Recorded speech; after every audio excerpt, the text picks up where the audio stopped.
Catarina. Eu congrego ali na congregação Filadélfia, ali na Mangueira. Estou muito feliz. Eu confesso para vocês que me deu dor de barriga, me deu dor de cabeça, me deu tremedeira. Parece que eu estou indo, parece que eu vim ministrar. A impressão que eu tenho é que eu estou de frente a pessoas muito importantes. É o que eu estou sentindo aqui. Um temor tão grande de estar diante de vocês, porque para mim, vocês são os maiorais aqui. Eu vejo vocês assim como Jesus vê, como os grandes, como os mais importantes. Vocês sabiam que vocês são muito importantes para Jesus? Para Deus?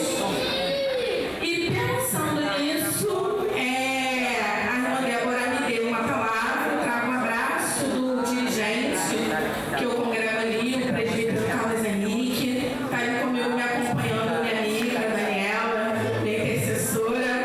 Eu pedi um socorro para ela e eu creio que o Senhor vai falar aos nossos corações nesta tarde, amém? Quem está com fome da palavra de Deus neste momento? É isso aí, então vamos nos alimentar. O tema de vocês é: quero ser uma referência na minha geração. Já foi lido aqui a palavra, né, que está lá em João 6. Quero ser uma referência na minha geração. E aí eu fiquei pensando, referência? Quem seria uma pessoa para mim, para nós nesta manhã, que é de grande referência? O que é ser uma referência? Alguém sabe o que é ser uma referência? Alguém sabe? O que é uma referência? É tipo, você vê um cachorrinho, você quer imitar. Isso. Mas eu digo que a gente vê Jesus e a gente quer imitar Ele. Mas é exatamente isso. É um espelho, é assim como os nossos pais são para nós, não é isso? A gente olha para nossa mãe e a gente quer imitar ela. Então ela é uma referência. A gente olha para os nossos pais e a gente quer imitar ele. Qual de vocês nunca colocaram no calçado da mamãe, querendo ficar toda bonita? Ou o tênis do papai, para poder jogar bola, mas nem cabe no pé, porque é grande. Mas por quê? Porque é uma referência. E assim Jesus é para nós. Jesus, ele se apresenta para nós como uma referência. E ele quer fazer de vocês aqui nesta tarde uma referência. Tia Kelly, mas que tipo de referência? Uma referência aonde vocês estiverem, aonde seus pais não estão, para quando alguém olhar para vocês, vejam algo diferente e queiram imitar. E sabe, quando a gente imita Jesus, a gente se torna um discípulo dele, assim como a palavra ela vai nos dizer. E aí, quero ser uma referência na minha geração. Que geração seria essa? O que é ser? O que é geração? Alguém sabe? O que quer dizer a palavra geração? Corajoso. A palavra de geração é quando a gente quer imitar alguém, só que agora eu tenho que olhar primeiro. Amém. Ele deu continuidade à referência, né? Então, geração é o que vocês são hoje. É o que vocês vão ser amanhã. É o que eu disse, que eu senti quando eu entrei aqui. E vendo todos vocês aqui, eu consigo ver o futuro de vocês. Então isso é a geração, é a continuidade da família de vocês. Quando a gente pensa assim, muitos de nós já ouvimos falar muitas das vezes, né? O Deus de Abraão, o Deus de Isaac e o Deus de Jacó. E aí a gente começa a entender que existem 3 gerações. Que gerações são essas? Abraão, o pai, Isaac, o filho. Mas quem que eu falei?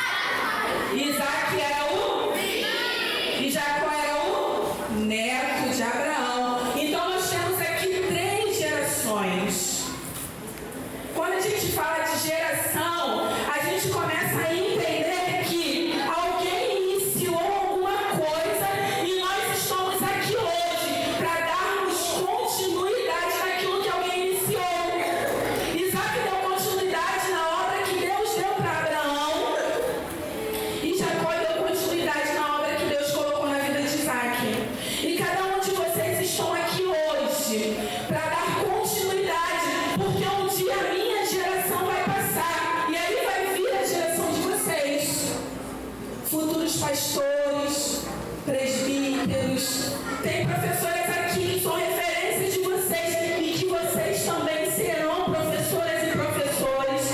Vocês também darão aulas e assim vocês vão dar continuidade para essa geração. Mas, entrando na palavra, eu não vou demorar muito tempo. Lá em João 6, no versículo 9, diz assim: estai aí um rapaz que tem 5 pães de cevada e 2 peixinhos. Mas o que é isto para tanta gente? E aí eu já quero mandar uma mensagem, deixar uma mensagem para os adultos. Porque quem fez essa declaração aqui foi um dos discípulos de Jesus. E a impressão que me parece é que o que ele estava olhando nas mãos do menino não era o suficiente.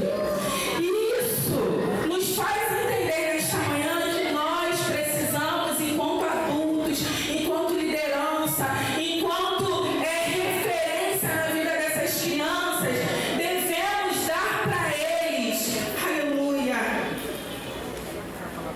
toda a importância necessária que eles precisam. Porque quando ele declara o que é isso para tanta gente, é como se ele estivesse dizendo: não tem nada, não é o suficiente, mas o que cada criança tem aqui nesta manhã e que veio entregar para Deus nesta tarde, e o que veio entregar para Deus é importante e é o suficiente. Pode não ser para mim, pode não ser para você, mas é algo muito grande. E aí a palavra, ela vai nos dizer que Jesus, depois dessas coisas, veio até esse lugar. E aí ele pegou os seus discípulos e quis ir para um lugar à parte para descansar. Por quê? Porque Jesus vinha de um ministério muito trabalhoso, sabe? De muito evangelismo. Jesus havia feito muitas curas e os seus discípulos estavam muito cansados porque eles acompanhavam Jesus neste momento. E também Jesus tinha recebido uma notícia muito ruim de que haviam matado seu primo. Então, além do cansaço físico, Jesus e os seus discípulos estavam tristes, porque quem havia morrido era alguém de muita importância, alguém que havia feito parte da vida de Jesus, de uma forma muito direta. Mas, neste momento em que Jesus, ele se separa, uma grande multidão vê ele e acompanha ele, vai até ele. E quando Jesus ele olha para essa multidão, ele não olha do jeito que eu estou vendo vocês aqui. Quando Jesus olha, ele vê o coração, ele consegue ver, ele consegue ler a mente, ele consegue saber exatamente o que cada um estava pensando. E ele sabia que eles não estavam ali porque ele era Jesus e porque ele tinha uma palavra de vida eterna. Mas ele sabia que eles estavam ali por causa do alimento. Mas ainda assim ele não deixou de pregar a sua palavra.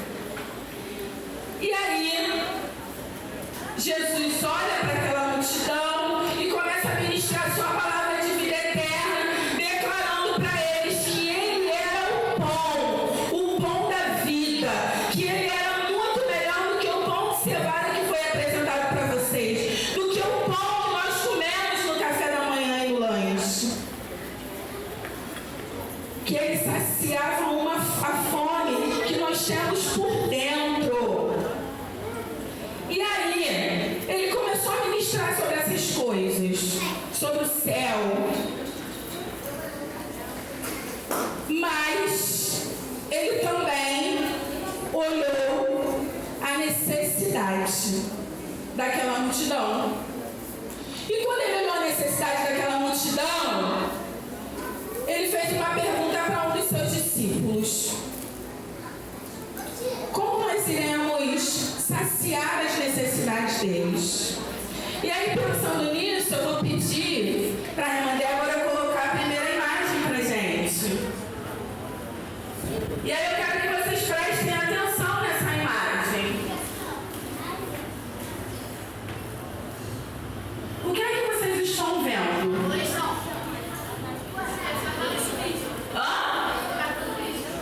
Alguém catando lixo, mas é alguém comum, é um adulto, é quem? A criança catando lixo.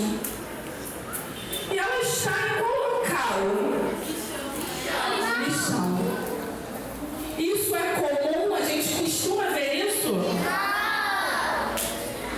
Porque a gente nem vai nesses lugares, não é? E aí o que vocês acham? Por que ele está aí? Porque Deus mandou. Porque Deus mandou?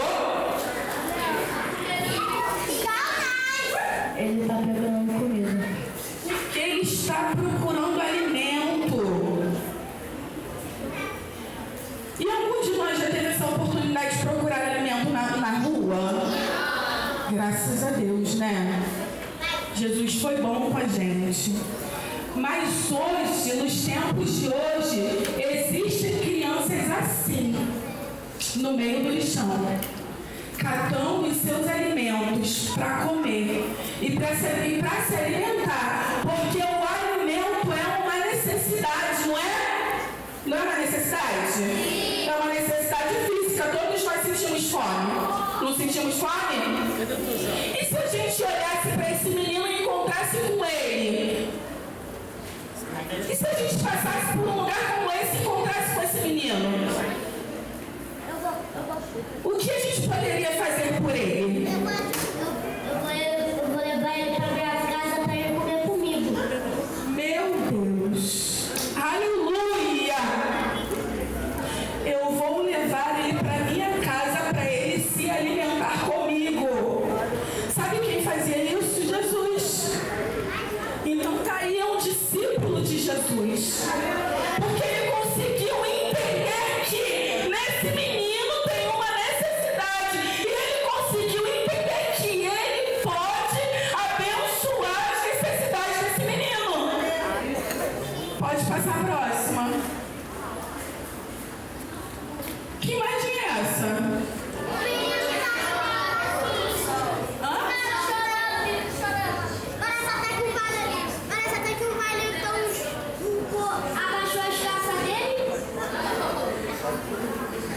Que imagem é essa? Fala pra mim.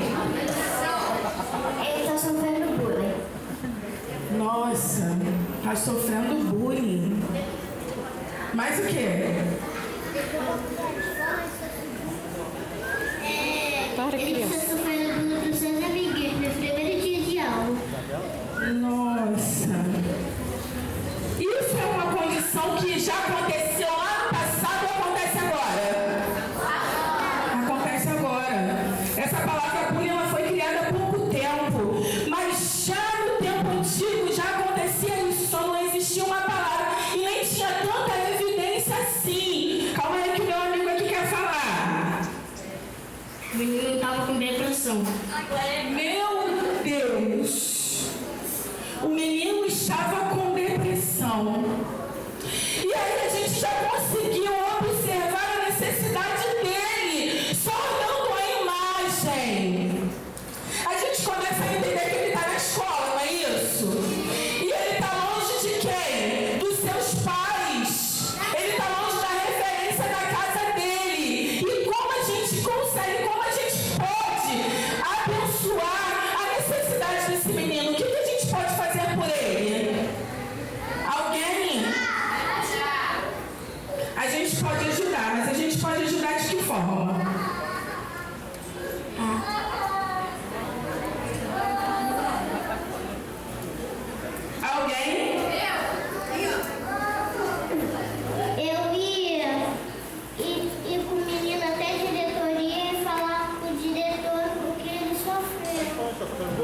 Aleluia. Ele ia denunciar. Ele ia denunciar aquilo que estava acontecendo. E sabe o que é isso? É a ousadia do Espírito Santo. É quando o Espírito Santo entra numa dessas crianças e coloca a ousadia para denunciar aquilo que está acontecendo, para denunciar aquilo que os pais não veem, para denunciar aquilo que o adulto não vê. Aleluia! Aleluia! Oh, meu amigo Espírito Santo, pode colocar a próxima. E essa imagem? Tá ajudando? Tá brigando? Meu Deus! Aleluia! Fazendo egoísmo. Meu Deus! Egoísmo. E no reino de Deus entra quem é egoísta? Porque a gente aprende o quê? O que a gente aprende? A dividir. Meu Deus! A gente aprende a dividir igual o menino dividiu o seu lanche. A gente aprende a compartilhar.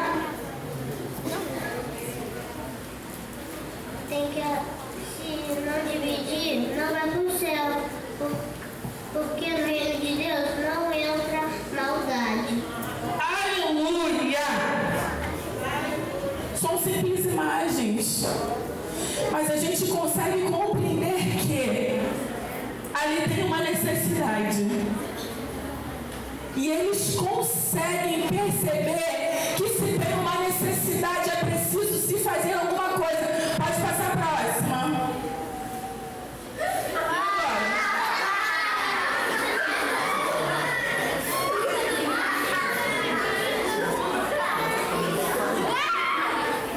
O que vocês acham?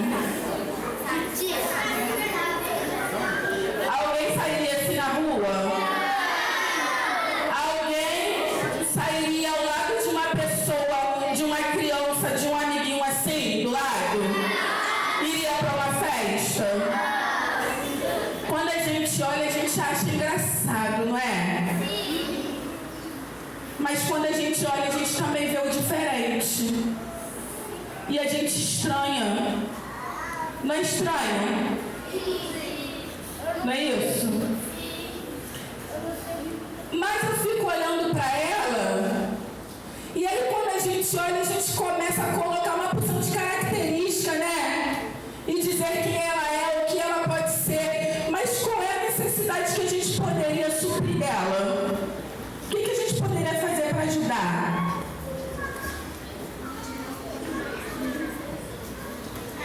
Quando ela crescer, ela vai ser uma grande modelo, se nós ajudarmos ela a se arrumar. Olha isso. É você olhar para a necessidade física do outro e compreender que ele é diferente. Mas o diferente dele pode ser igual ao seu. E você pode ajudar ele com a diferença. Para quê? Para que ele não seja motivo de vergonha. Para que o outro não seja motivo de risos para alguém. Então a gente pode sim chegar junto e dizer aquilo que talvez o outro não tenha condição de dizer. Pode passar.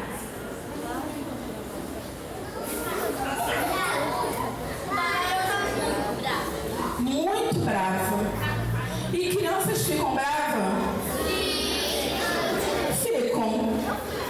E quando o nosso amiguinho fica bravo, qual é a necessidade que a gente pode suprir ele? De que forma a gente...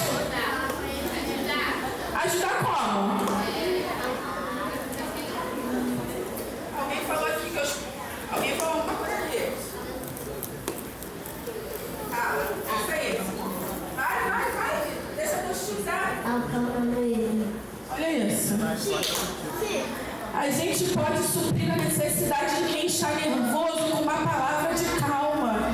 A Bíblia nos diz isso, né? Que a palavra branda, ela calma o furor. Então, quando a gente olha e a gente vê que alguém está muito bravo, que alguém está muito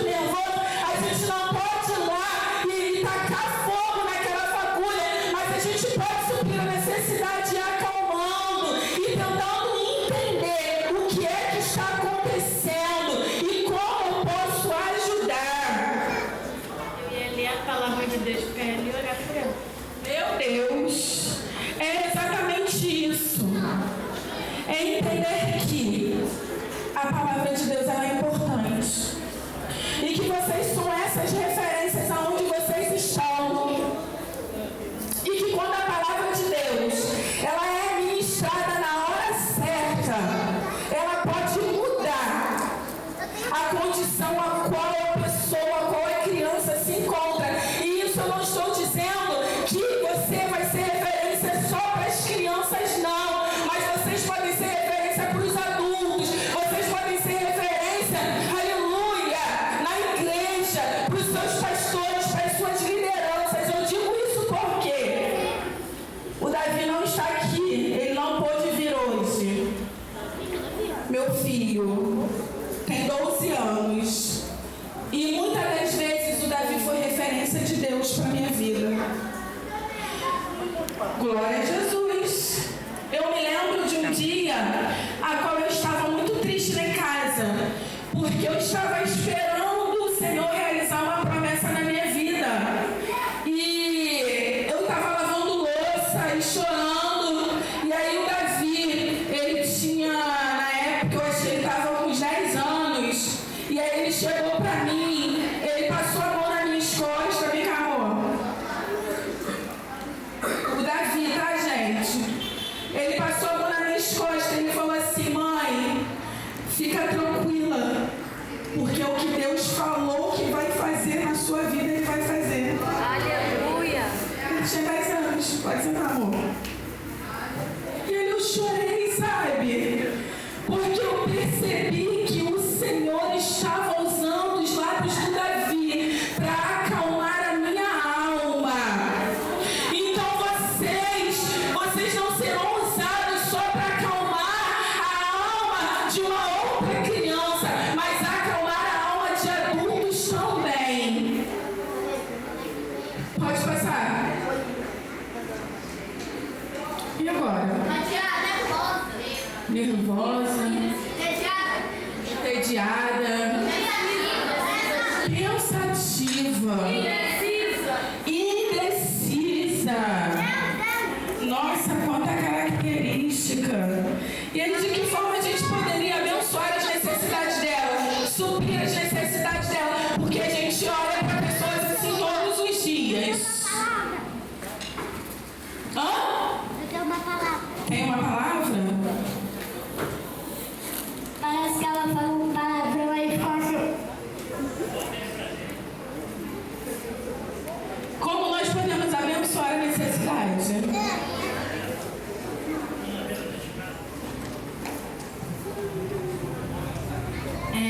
Chamar ela para comer um monte de cachorro quente.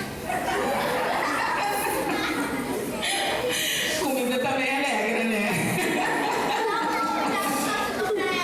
Um pouco de água com açúcar.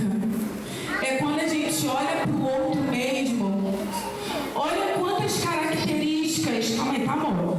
Olha quantas características vocês conseguiram observar somente através de uma imagem. E o que eu quero deixar para vocês hoje é exatamente isso. Vocês são referência aonde vocês estiverem. E se vocês olharem para o outro da mesma forma atenta a qual vocês olham para essa imagem, vocês não vão ser só referência da família de vocês, dos pais de vocês, não. Mas vocês vão ser referência de Deus para a vida de outras crianças, para a vida de outras pessoas. Porque quando a gente olha para o outro com a nossa alma, quando a gente olha para o outro, a gente consegue ver o que Jesus vê. Porque quando Jesus olhou para a multidão, ele viu o interesse deles, mas ele também viu a necessidade maior, que era de entender que ele era o pão do céu e que o alimento maior ali seria entregue através da vida dele. Mas voltando para a palavra, eu fiquei pensando, como é que cada um de nós, a gente já falou, né? A gente já olhou para as imagens. Volta lá para João 6:9, por favor. Nós já olhamos para cada imagem, a gente já conseguiu observar as necessidades. Deixa eu ver o que fala.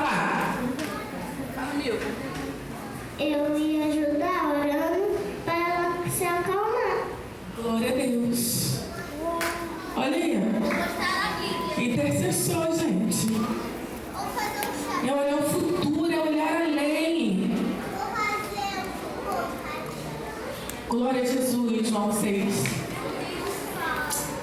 E pensando nisso, eu fiquei meditando nessa palavra e está aqui um rapaz que tem 5 pães de cevada e 2 peixinhos, mas o que é isso para tantos? E aí o Espírito Santo fala ao meu coração nesta tarde que não importa o tamanho nem o que vocês têm para oferecer para Deus, o que importa é o desejo de querer entregar alguma coisa. Não importa o tamanho do que vocês têm, porque vocês já disseram aqui: eu vou orar, eu vou dar uma palavra, eu vou abraçar, eu vou dar um alimento, eu vou levar para minha casa. Isso não partiu de mim, partiu de cada um de vocês. E é com esse pouco que vocês acham que vão ajudar é que o Senhor vai multiplicar e vai fazer grandes coisas. Porque nós criamos num Deus que multiplica, nós criamos num Deus que faz, nós criamos num Deus que realiza. E aí vocês podem estar aqui hoje, hoje é dia de brincar, mas hoje é dia também de aprender. Hoje é dia de sair daqui entendendo que o seu pouco nas mãos de Jesus, ele é muito. E que até o nosso nada nas mãos de Jesus se torna alguma coisa. E eu quero já finalizar dizendo que, depois de todas as necessidades que vocês apresentaram para Jesus, alguém tem alguma coisa aqui para oferecer ainda mais para Jesus? Aquele rapazinho ofereceu 5 pães e 2 peixes. Eu quero saber se alguém trouxe alguma coisa para Jesus hoje, para que Jesus pudesse multiplicar. Eu trouxe a minha fé para ele me abençoar. Trouxe a fé. E a palavra do Senhor diz que se nós tivermos uma fé tão pequena do tamanho de grão de mostarda, é possível mudar os montes de lugar. E o fio. Imagina uma oração, uma petição de uma criança. Então ela trouxe a fé. Alguém trouxe mais alguma coisa para oferecer para Jesus nesta manhã, para que Ele possa multiplicar? Eu trouxe a minha Bíblia. Trouxe a palavra